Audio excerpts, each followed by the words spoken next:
देखिए, ये लोग सत्ता से विमुख हो गए।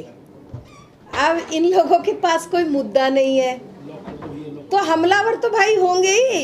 खिसियानी बिल्ली खंबा नोचे वाली स्थिति है।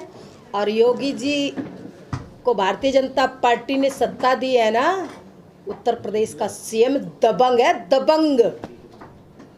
कितने आएंगे कितने जाएंगे, विपक्ष का सबका जवाब उनके पास। और उत्तर प्रदेश का सीएम पूरे हिंदुस्तान में ऐसा है जो बहुत सारी भाषाएं जानता है। जो जैसी भाषा बोलेगा उसको वैसी भाषा में जवाब देने के लिए तैयार है। भारतीय जनता पार्टी के सीएम मेरे बड़े भाई आदरणीय योगी आदित्यनाथ जी का, पर मुझे गर्व है उसी भाषा में उसको जवाब मिलेगा। बोलिए जो भाषा बोलते हो, चैलेंज है मेरा उत्तर प्रदेश में, चिंता न करिए। जिस तरह से सदन की गर्मा को माहौल खराब किया, तो उस तरह से उनको किसने खराब किया? समाजवादी पार्टी के। हाँ, मैं आपसे सुनना चाहती थी। ये समाजवादी पार्टी का काम केवल माहौल खराब करने का है।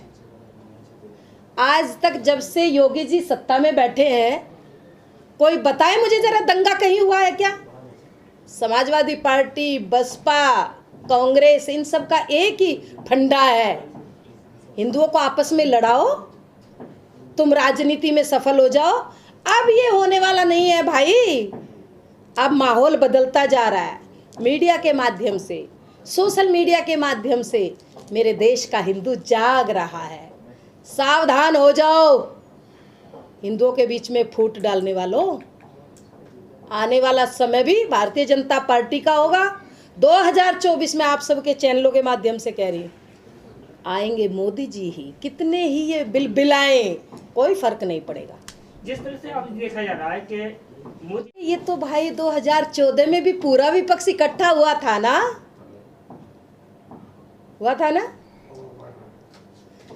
उसके बाद चुनाव हुआ, उसके बाद 18 में भी इकट्ठा हुआ था ना। कोई हाथ तो नहीं था। मैं कहती कोई अगर रह गया हो, अब की बार भी इकट्ठा हो जाए, अब की बार इतिहास बनेगा, फिर मोदी जी आएंगे। अखंड भारत की तैयारी है हमारी। हमें अखंड भारत चाहिए, हमें मोदी जी चाहिए। और मोदी जी कोई आम आदमी नहीं है, ये फरिश्ता है, फरिश्ता। देशवासियों को ध्यान रखना चाहिए। नीतीश जी कह रहे हैं कि मैं विपक्ष के लिए एक बात कहना चाहती हूँ आपके चैनलों के माध्यम से। विपक्ष में जितना रामचरितमानस पर ये उंगलियां उठा रहे हैं और बोल रहे, मैं भी एक नारी हूँ, मैं भी एक किसी बाप की बेटी हूँ, मुझे किसी ने प्रताड़ित इस कदर नहीं कि जिस तरह से वो आज एक माहौल बनाना चाहते हैं। ये विपक्ष अपनी बेटी का नाम जरा सुपड़खा रखे अपनी। मैं चैलेंज करती हूँ हिंदुस्तान के उन विपक्षियों को जो रामचरितमानस को मुद्दा बना करके देश का माहौल खराब कर रहे हैं, हिंदुओं को बांटने का काम कर रहे हैं, नारियों को अपमानित करने का काम कर रहे हैं। अपनी बेटियों का नाम वो सुपड़खा रखे और फिर मेरे साथ शास्त्रार्थ करने के लिए सामने आए। मैं शास्त्रार्थ करती हूँ रामचरितमानस पर, बताइए कहाँ करना है, चैलेंज देती हूँ। जिस तरह से देखा जा रहा कल चिंता ना करिए, आप भी यही है, हम भी यही है, फुल फॉर्म में आएंगे मोदी जी, घबराने की बात नहीं है। ये तो थोड़ा माहौल खराब करने का एक काम करते हैं, इस तरह की बयानबाजी करके लोगों को होपलेस करने का काम करता है। लेकिन मेरे देश का, मैंने कहा ना, हिंदू जाग चुका है, बहुत अच्छे से जाग चुका है। आने वाले टाइम में इनको मुंह तोड़ जवाब देगा, इनको मुंह दिखाने लायक नहीं रहेंगे ये लोग। याद है ना अमेठी से राहुल गांधी कहाँ गए थे चुनाव लड़ने? यही माहौल होगा अब की बार भी। लोग कहाँ कहाँ जाएंगे, घबराइए नहीं, हमें विश्वास है कि मोदी जी ही आएंगे। ये धर्म में कि हमारी पुस्तकों को, धार्मिक पुस्तकों को, धार्मिक भावनाओं को राजनीतिक लोग जो है जिस तरीके से आहत कर रहे हैं, क्या ये उचित है? ये बिल्कुल सरासर अनुचित है। आप, मैंने सबसे पहला यही क्वेश्चन का उत्तर दिया था आपके बीच में कि जो लोग रामचरित को मुद्दा बना करके बाबा तुलसीदास जी को एक ठेंगा दिखा रहे हैं। ये हिंदुस्तान हिंदुओं का है भाई। पढ़े लिखे लोग भी अगर इन्होंने रामायण नहीं पढ़ी तो पढ़ लीजिए। और मैंने चैलेंज किया है, ये विपक्ष जितने लोग बिलबिला रहे हैं ना, रामचरितमानस को जो मुद्दा बना रहे हैं, हिंदुओं में फूट डालने का काम कर रहे हैं, जरा मेरा चैलेंज है कि ये अपनी बेटियों का नाम, अपनी बेटी का नाम सूर्पणखा रख करके मेरे साथ जरा शास्त्रार्थ करे। मैं बताऊंगी बाबा ने किस लिए ये चौपाई कही है, तब इनको उत्तर मिलेगा। आज मातृशक्ति सम्मेलन है, इसका मतलब ये नहीं कि पुरुषों की एंट्री नहीं है, पुरुषों को भी उसमें सम्मानित व्यवस्था के अनुसार उसमें सम्मान दिया जाएगा। और देखिए ये तो पुरानी परंपरा रही है।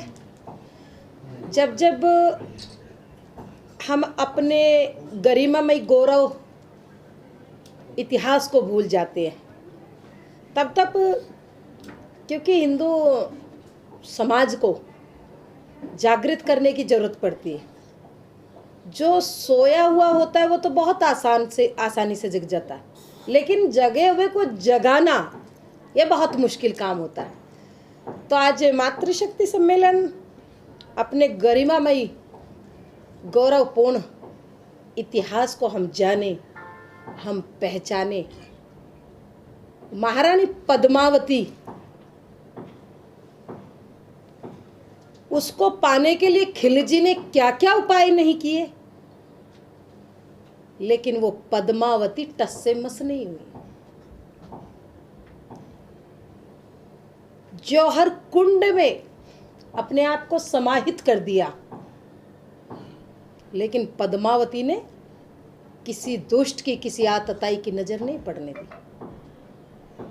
तो वो गौरवमय इतिहास हम भूलते जा रहे हैं। अपने देश की वीरांगनाओं का वो इतिहास हम पुनः अपनी बच्चियों को, अपने बालकों को, अपनी बेटियों को हम याद दिलाएं, ताकि कोई बच्ची मेरे समाज की किसी फ्रिज में ना जाए, किसी सूटकेस में बंद ना हो। ये बताना उसको बहुत जरूरी है।